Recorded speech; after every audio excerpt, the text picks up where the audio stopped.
చంద్రగ్రహణం. ఓం వసుదేవసుతం దేవం కంసచాణూరమర్దనం దేవగురుం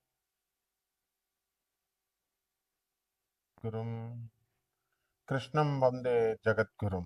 శ్రీ రాధాకృష్ణాభ్యాం నమః. మనకి చంద్రగ్రహణం వస్తుంది 2025 సంవత్సరం సెప్టెంబర్ 7వ తేదీన. అయితే ఈ 2025 సంవత్సరం స్టార్టింగ్ నుంచి కనుక మనం చూసినట్లయితే ఇప్పటికి ఒక చంద్రగ్రహణము, ఒక సూర్యగ్రహణం జరిగింది. ఇప్పుడు ఈ సంవత్సరంలో వచ్చేటటువంటి రెండో గ్రహణము ఈ యొక్క చంద్రగ్రహణం అన్నమాట. అయితే ఇది ఇంతవరకు కూడా వచ్చినటువంటి చంద్రగ్రహణం కానీ సూర్యగ్రహణం కానీ ఈ రెండు కూడా భారతదేశంలో కనిపించలేదు. మరి ఇప్పుడు ఈ సంవత్సరంలో ఈ నెలలో సెప్టెంబర్ 7వ తేదీన వచ్చేటటువంటి చంద్రగ్రహణంలో మనకి ఇది భారతదేశంలో కనబడుతుంది. ఇది ఫస్ట్ పాయింట్. అందువలన భారతదేశంలో కనబడుతున్నప్పుడు మనం కొన్ని నియమాలు పెట్టుకున్నాం. మనం సూతకాన్ని పాటించాల్సినటువంటి అవసరం ఉంది. ఎప్పుడైనా సరే మనం చంద్రగ్రహణం వచ్చినప్పుడు దానికి 9 గంటల ముందు నుంచి కూడా సూతకము అనేటటువంటిది ప్రారంభం అవుతుంది.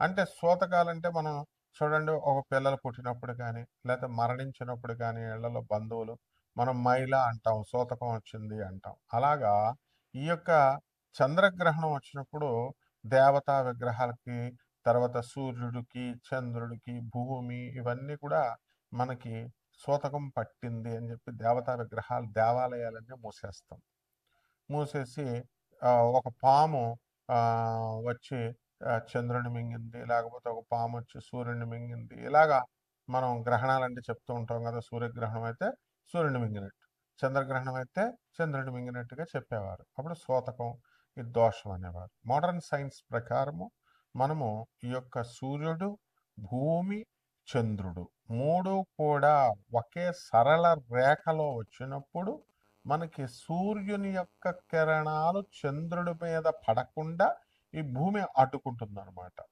దాన్ని చంద్రగ్రహణం అంటారు. అందుకనే సంపూర్ణంగా మనకి ఈ యొక్క చంద్రుడు కనబడదు. అయితే ఈ చంద్రగ్రహణంలో మనము ఎన్ని గంటలకు పడుతుందండి అంటే 7వ తేదీన రాత్రి 9:58 నుంచి స్టార్ట్ అవుతుంది.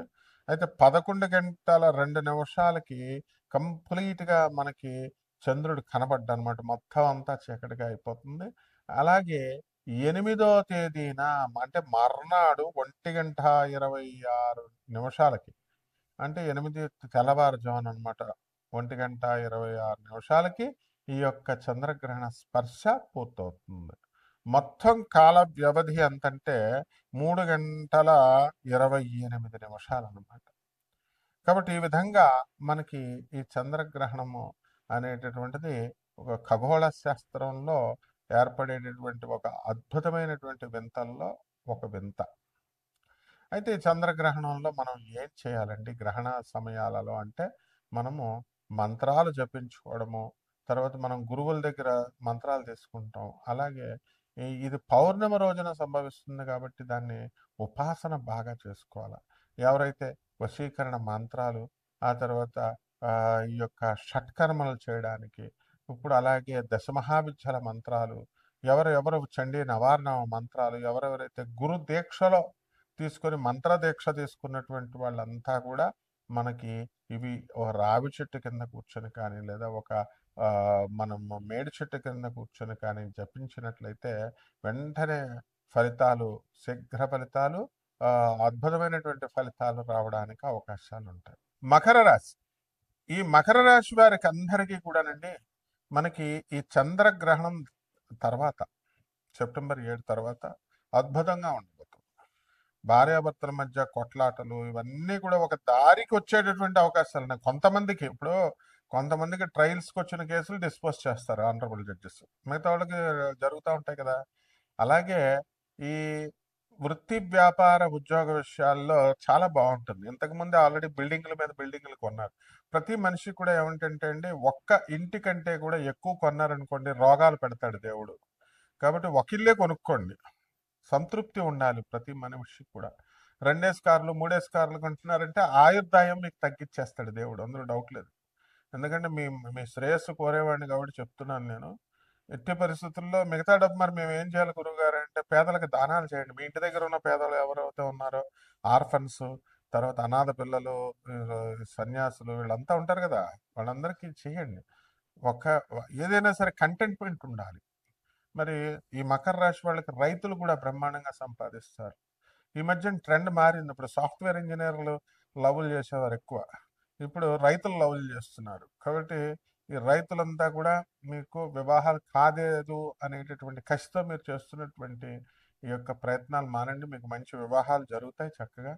ఆ తర్వాత ఈ యొక్క పంతులు గారులకు కూడా పెళ్ళిళ్ళు జరగట్లేదు. కాబట్టి పెళ్ళిళ్ళు జరగనప్పుడు ఏం చేస్తారు చెప్పండి? పంతులు గారులంతా కూడా వాళ్ళ ప్రయత్నాలు, మరి పెళ్ళిళ్ళు చేసుకోవాలి కదా, వాళ్ళ ప్రయత్నాలు వాళ్ళు చేసుకుంటున్నారు. కాబట్టి ప్రేమ వ్యవహారాల్లోకి పంతుళ్ళు, ఈ రైతులు ఫస్ట్ మార్క్ వస్తుందని చెప్పేసి సర్వే రిపోర్ట్స్ చెప్తున్నాయి. కాబట్టి పంతులు గారులు ప్రేమలకి దిగితే కనుక ఇక పూజలు ఎవరు చేస్తారు చెప్పండి? కాబట్టి ఈ మకర రాశి వారికి అందరికీ కూడా ఈ చంద్రగ్రహణం తర్వాత ఈ యొక్క కోల్డ్ స్టోరేజ్ వ్యాపారాలు, ఫుడ్ వ్యాపారాలు, హోటల్స్, రెస్టారెంట్స్, ఇవి చేసేవాళ్ళు బ్రహ్మాండంగా ఉంటారు. ఇనప బిజినెస్లు ఇవన్నీ కూడా. అయితే నోటికి సంబంధించినటువంటి దుర్వ్యసనాలు రావడానికి అవకాశాలు ఉన్నాయి. కఠినంగా మాట్లాడటమే కాదు, డ్రింకుల మీద డ్రింకులు తాగేస్తారు. మందు బాబులు అయిపోవడానికి అవకాశాలు ఉన్నాయి. కొంతమంది సుమా ప్రతి దాంట్లో గురువు చెప్పే ప్రతి దాంట్లో విని, అరే బాబు గురువుగారు చెప్పారు, మనం మంచి తీసుకోండి, అంతేగాని నాకే సలహాలు చెప్పాలని చూస్తే మాత్రం ఎట్టి పరిస్థితులు I never tolerate. I'm very seriously telling you all. So what accordingly చెప్తున్నాను. ఎలా లాక్ అకార్డింగ్లీ, ఎలాగా జ్యోతిష శాస్త్ర పరంగా నేను ఒక ప్రొఫెసర్ని, నేను ఒక అధర్వణ మీద పండితుడిని కాబట్టి అథెంటిక్గా చెప్తున్నాను. అందువలన ఈ దానికి రీజన్ కూడా చెప్తున్నాను. వాక్ స్థానంలోకి రాహు వచ్చినప్పుడు మీరు డ్రింక్ బాబులే అయిపోతారు. కాబట్టి జాగ్రత్తగా చూసుకోండి. చక్కగా ఈ యొక్క మీ సోదరులు అందరూ కూడా డెవలప్మెంట్ అవుతారు. ఇక పరిహారాల దగ్గరికి వచ్చేసరికి రాహు జపం చేయండి, రాహు స్తోత్రాలు చదవండి. రాహుకి కిలోంపావు మినుములను ఆవుపేట రంగు ఉన్నటువంటి వస్తువుల నుంచి పేద బ్రాహ్మణులకి శనివారం నాడు ఉదయం 8 గంటలకు దానం చేసుకోండి. ఇది ఒక పద్ధతి. నెక్స్ట్ ఈ యొక్క మకర రాశి వాళ్ళకి అష్టమకేతు చాలా ప్రబలంగా ఉందండి. అందువలన ఆడవాళ్ళు చాలా మందికి ఫోన్లు చేసుకుంటూ ఉంటారు. ఈ మగవాళ్ళు ఈ ఇమీడియట్ కట్ చేసేసుకోండి. కారణం ఏంటంటే వాళ్ళు గ్యారంటీగా హ్యాండ్ ఇచ్చేస్తారు మీకు. అందువల్ల డిప్రెషన్కి వెళ్ళిపోవడానికి అవకాశాలు ఉన్నాయి. అనవసరంగా మీరు సుసైడ్లు చేసుకొని చనిపోవడానికి అవకాశాలు ఉంటాయి. కాబట్టి కొంతమందికి డిప్రెషన్ రేట్ చూడండి కావలిస్తే, మకర రాశి వాళ్ళు ఎక్కువగా ఉన్నారనమాట. సో ఇలాంటివన్నీ వద్దు మీకు. కానీ మీకు వద్దన్నా సరే ఫ్లోటింగ్ ఎక్కువైపోద్ది.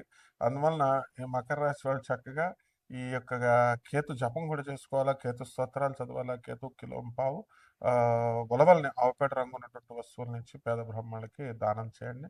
అలాగే యక్షిణి సాధన చేసుకోవాలంటే యక్షిణి గురించి బోకునా కొడుకులకి అందరికీ తెలిసినట్టు ఒక్కొక్కడు కూడా యక్షిణి సాధనలు ఈ మధ్యకాలంలో చెప్తున్నారు. యక్షిణి సెక్స్ కోరుకుంటుంది, యక్షిణి మిమ్మల్ని రేపు చేస్తుంది, మనభంగం చేస్తుంది అని. అవి ఏం చెయ్యవు. యక్షిణి అనేటటువంటిది కోపం ఎక్కువ, ఏదో వీళ్ళకి తెలిసినట్టు. నా కొడుక్కి కూడా ఏది రాదు. గురువు అనేవాడు ఏమండి, ఒక ఒక పెద్దవావిడ చెప్తుంది, ₹1 దానం చేయదు కానీ, ఏమండి గురువు గారు అనేవాళ్ళు స్పిరిచువల్ పర్సన్ సాఫ్ట్గా చెప్పాలి. సాఫ్ట్గా పోలీస్ స్టేషన్కి ఇప్పుడు నిన్ను తీసుకెళ్ళి నీ మొగుడిని, నువ్వు కోడలు వేధిస్తావు, నీ మొగుడిని వీళ్ళందరినీ కూడా జైల్లో పెడేస్తారు. జైల్లో పెడేస్తే అప్పుడు పోలీస్ స్టేషన్కి గురువు రాడమ్మా. పూజలు చేస్తాం, హోమాలు చేస్తాం, ప్రదక్షిణాలు చెయ్యి, ఇవి చెప్పేది. మా నాయకంటి గారిని ఒక ఆయన ఉన్నారు, అది చేస్తారనమాట. ఏమంటే హోమాలు ఇవి పోలీస్ స్టేషన్లో, కోర్టుల్లో చాలా లెందీగా ఉంటాయి అంటారు. మరి ఎవరు వస్తారమ్మా పోలీస్ స్టేషన్కి? మేము వస్తాం, సిపిఎల్తో మాట్లాడతాం, డీసీపీలతో మాట్లాడతాం, అవసరమైతే ప్రైవేట్ కంప్లైంట్స్ వేస్తాం, ఎప్పుడైతే అథారిటీ వినకపోద్దో. Understand, this is the way of working. When the officers are not going to will, are not willing to work, we know how to extract the work from the officers. ఇది ఉండాలి. అంతేగాని మరి నువ్వు దానము చేయవు and మాకే సలహాలు చెప్పి అండ్ ద స్పిరిచువాలిటీ అంటే స్మూత్గా చాగండి కోటేశ్వరరావు గారు అలా చెప్తాను అనుకుంటున్నావా? No, a true guru will always speak like that. హార్ష్గా ఉంటాం. ఆ కఠినత పదజాలం మీకు ఇప్పుడు వస్తుందన్నమాట ఈ మకర రాశి వాళ్ళు. So don't try to misunderstand and బిహేవ్గా చక్కగా మంచిగా బిహేవ్ ప్రాపర్లీ విత్ గురూస్. చక్కగా నేర్చుకోండి. గురువుకి అధికారం ఉంటుంది. బూతులు తిట్టొచ్చు గురువు, ఎనీథింగ్ గురువుకు ఉంటుంది. ఎందుకంటే స్టూడెంట్ మేము కంట్రోల్ చేయాలి. By crook or by hook or crook you are suppose to do the work by be do or die అని చెప్తాం. మాకు తెలిసి ఎలా శిక్షణ ఇవ్వాలో. కాబట్టి జాగ్రత్తగా చేసుకోండి అమ్మా. మీ అందరికీ కూడా బ్రహ్మాండంగా జరుగుతుంది. కేతువు లేకపోతే కేతువు మింగేస్తాడు మిమ్మల్ని. మేము చంద్రగ్రహణం అంటే అదే, కేతువు అడ్డొచ్చేస్తాడు, రాహువో కేతువో మింగేస్తాడు అనమాట. అప్పుడు ఆ చక్ర వేసేది గురువు అనమాట. అరే ఇలా కాదు ఇలాగా sir, commissioner sir, this fellow is అమాయకుడు సార్, వీడు ఇలా చేయలేదు అని మేము చెప్తాం. నేను ఒక ప్రొఫెసర్ని, నాకు ఒక కమిషనర్తో యాక్సెస్ ఉంటుంది, నీకు ఉంటుందా? సో ఇన్ దిస్ వే మీరు జాగ్రత్తగా చేసుకోవాలమ్మా. కేతువుని హిందూ శాస్త్రం మీద విమర్శించడం కాదనమాట. విన్నారా? హిందూ ధర్మము చాలా, సనాతన ధర్మం చాలా గొప్పది. దాని గురించి మాకు అన్ని ఏ టు జెడ్ తెలుసు. అందులో మేము డిబేట్స్లో కూర్చున్నాము, అన్నీ కఠినంగా తిట్టించుకున్నాము, తిడతాము, ఉమ్మేస్తే ఉమ్ము ఇగో ఇలా తుడుచుకుంటాము, అవసరమైతే మేమే ఉమ్మేసేస్తాము. ఈ ఫైట్ ఉన్న వాళ్ళే చేయగలుగుతారు. ఇదంతా కూడా మకర రాశికి మీకు అంత ధైర్యం వచ్చేస్తుంది. సో ఎవరైనా కావాలన్న వాళ్ళు నన్ను కాంటాక్ట్ చేయండి. శుభమస్తు.